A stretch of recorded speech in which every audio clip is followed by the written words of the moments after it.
ওচৰ দিছে আৰু যিবিলাকে মানে আপোনাৰ মানে নাম চাম ভালেই কৰিছে কিন্তু জেনুইনলি লগা নাছিলে তেওঁলোকতো কোনো গোচৰত আমি থকা দেখা নাই।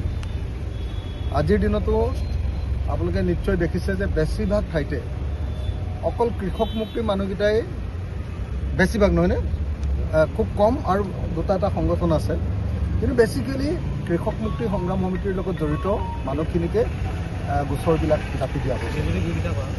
যিবিলাকে আমি একদম জেনুইনলি বিজেপিক বিৰোধিতা কৰোঁ, যিবিলাকে আমি সঁচাকৈ আইনখনৰ জেনুইন বিৰোধিতা কৰিছিলোঁ আৰু এতিয়াও কম্প্ৰমাইজ নকৰাকৈ যিবিলাকে আছোঁ।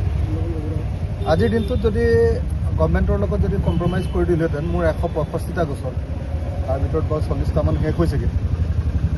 এতিয়াও ধৰক আপোনাৰ কমেও 125টামান আছেগৈ। 125টা গোচৰ মই একেদিনৰ ভিতৰতে শেষ কৰি পেলাব পাৰোঁ কম্প্ৰমাইজ যদি কৰোঁ। কিন্তু কম্প্ৰমাইজ নকৰাকৈ আমি যিবিলাকে এনেকৈ আপোচবিহীনভাৱে জাতিটোৰ কাৰণে লাগি আছোঁ সেই মানুহবিলাকৰ ওপৰত এনেকুৱা ধৰণৰ গোচৰবিলাক আছে। সেইকাৰণে মই ভাবোঁ যে আজি আকৌ যেতিয়া আইনখনৰ অধীনত যেতিয়া অসমৰ 69,590 গৰাকী ডিক্লেয়াৰ্ড ফৰেনাৰ তেওঁলোকক বিদেশী বুলি ইতিমধ্যে কোৰ্টে ঘোষণা কৰি দিলে।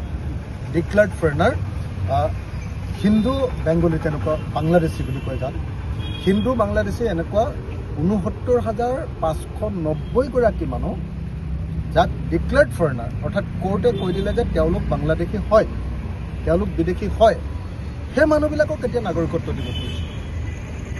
এতিয়া মইতো বাৰু বিধায়ক, মই বিধানসভাত ইয়াৰ নিশ্চয় প্ৰতিবাদ কৰিম কিন্তু বাকী সংগঠনবিলাকৰ ক্ষেত্ৰত আমি দেখিছোঁ যে এই প্ৰশ্নবিলাক কিন্তু যিমান সবলভাৱে আজি উত্থাপন কৰিব লাগিছিলে